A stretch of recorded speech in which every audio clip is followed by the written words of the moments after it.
Hər kəsə salamlar. Bugünkü videoda bərabər kəsib yapışdırma metodu ilə bağlı çox gözəl bir suala baxacağıq. Bu sualdan bizim öyrənəcəyimiz əsas iki şey var. Biri kəsib yapışdırma metodudur. O biri isə 5, 7, 8 kimi xüsusi özəl üçbucaqlardır. Bu suallar həm DİM-də, həm başqa imtahanlarda bu üçbucaqlar sual qurulmasında çox istifadə olunur. Çünki tərəfləri tam ədədləri olsa da aradakı bucaqlar bilinən bucaqlardır. Məsələn, 5, 7, 8 üçbucağında bizim 5 və 8-in arasındakı bucaq 60 dərəcədir. İndi isə sualın həllinə başlayaq. Sualda bizə şərtdə deyilir ki, ABC bərabər tərəfli üçbucaqdır. Eşkenar üçgəndir. Bizdən isə alfa bucağı, yəni BDC bucağının qiyməti istənilir. Dərəcə qiyməti istənilir. Deməli, sualı həll etməzdən əvvəl mən burada şərti kəsim ki, sualın həllinə daha çox yer olsun. Onsuz da əzbərlədik, eşkenar üçgəndir və alfa bucağı istənilir. Belə kəsdim. Aha. Deməli, mən bu sualda xüsusən bir üçbucağa diqqət yetirmək istəyirəm. Bu üçbucağımız ABD üçbucağıdır. Belə fərqli bir rənglə bu üçbucağımızı göstərək. Bizim bu üçbucağımızdır. Deməli, eyni zamanda biz bilirik ki, bizim üçbucağımız, ABC üçbucağımız bərabər tərəflidir. Və bizə verilib ki, AD 7-dir, BD 5-dir, CD isə 8-dir. Yəni, AB-nin BC-yə, BC-nin də AC-yə bərabər olduğunu bildiyimizə görə, biz burada ABD üçbucağının eynisini, kongruentini gətirib BC tərəfi üzərinə yapışdıra bilərik. Yəni, təsəvvür edin ki, bu üçbucağı, ABD üçbucağını kopyalayırıq, fırladırıq, gətirib bura yapışdırırıq.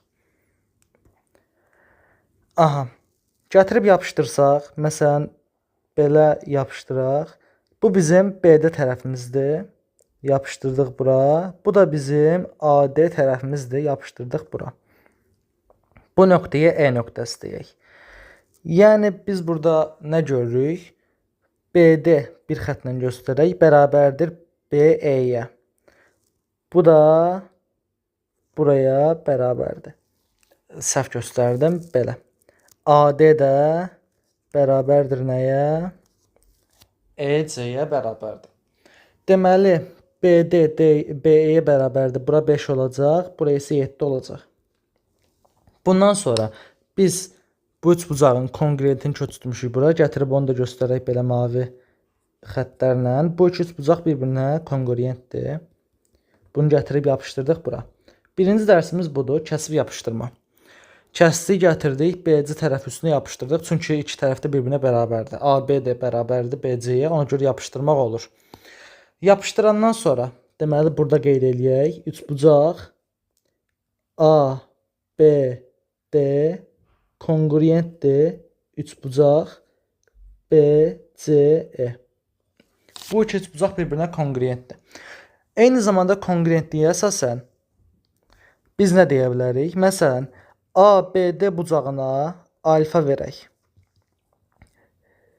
DBC bucağına da beta verək.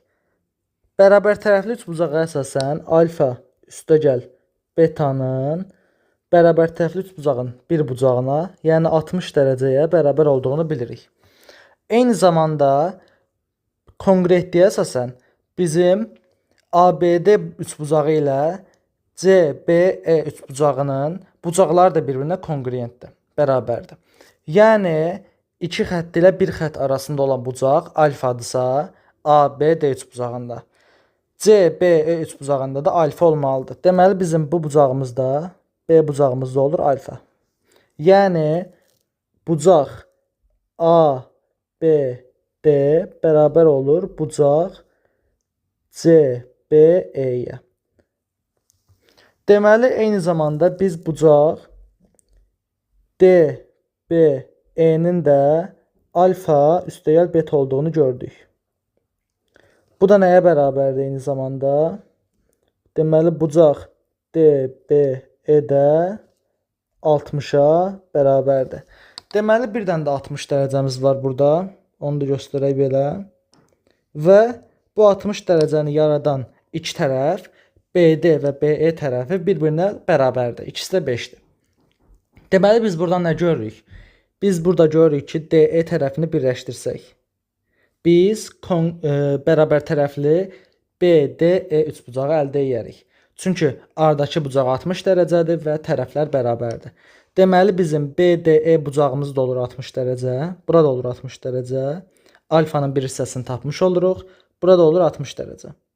Və biz eyni zamanda nəyi bilirik?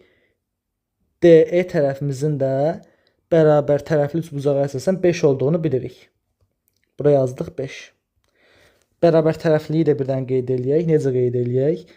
Üçbucaq BDE eşkenar yazaq. Buradan 2 oxla göstərək.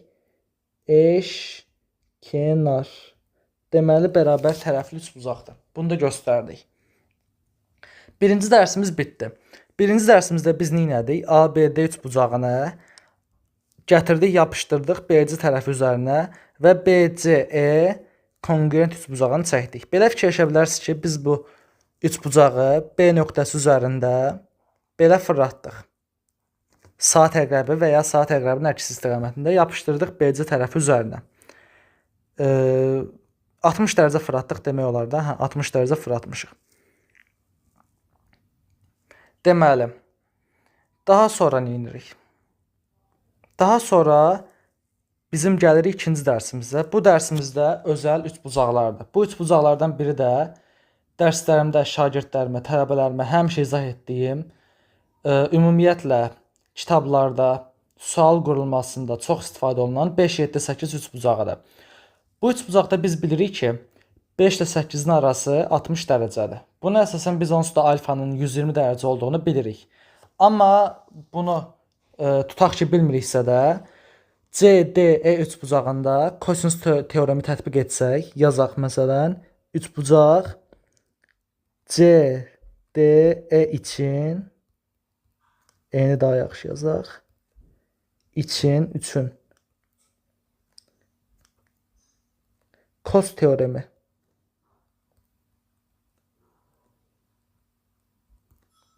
Kosinus teoremi tətbiq edəsək, bu bucağa məsələn x deyək. Bucaq CDE bərabərdir x. X-i biraz böyük yazaq görünsün. Deməli, kosinus teoreminə əsasən 5-in kvadratı üstə gəl 8-in kvadratı çıx 2 vur 5 vur 8 vur kosinus x nəyə bərabər olacaq? 7-nin kvadratına bərabər olacaq. Düzdürmü? Düzdür. Biz buradan nəyə görə bilərik? Bunu yuxarıdan oxla yazaq belə. Biz buradan görə bilərik ki, hesablayanda görünür ki, kosinus x 1/2-yə bərabərdir. Hansı bucağımızın kosinusu 1/2-dir? Təbii ki, 60 dərəcənin. Deməli, biz buradan nəyi tapdıq? X bərabərdir 60 dərəcə. X-in yerə gətirib 60 dərəcəni yazsaq, alfa bərabərdir 60 dərəcə üstə gəl 60 dərəcə. Biz buradan alfanın 120 dərəcə olduğunu tapdıq. Bizdən də onsuz da alfanın qiyməti istənilirdi. Deməli, biz bu sualdan 2 dənə dərs öyrəndik. Birinci dərsimiz kəsib yapışdırma metodu idi. ABD üçbucağını AB tərəfi üzərindən gətirib yapışdırdıq BC tərəfi üzərinə. Bu oldu kəsib yapışdırma metodu. İkinci dərsimiz isə, ikinci öyrəndiyimiz önəmli məlumat isə özəl xüsusi üçbucaqlardır. Bu üçbucaqlardan biri də 5, 8, 7 üçbucağıdır ki, tərəfləri tam ədədlər olmasına baxmayaraq 5 ilə 8-in arasındakı bucaq 60 dərəcədir. Bu da sualların qurulmasını, suallarda istifadə olunmanı təbii ki artırır və müəyyən rahatlıq yaradır şagirdlərə də, müəllimlərə də sual yaradılmasında, həm də sualların həllində. Ümid edirəm ki, videonu bəyəndiniz. Hər biriniz uğurlar arzu edirəm. Gələcək videolarda görüşənə qədər Sağ olun.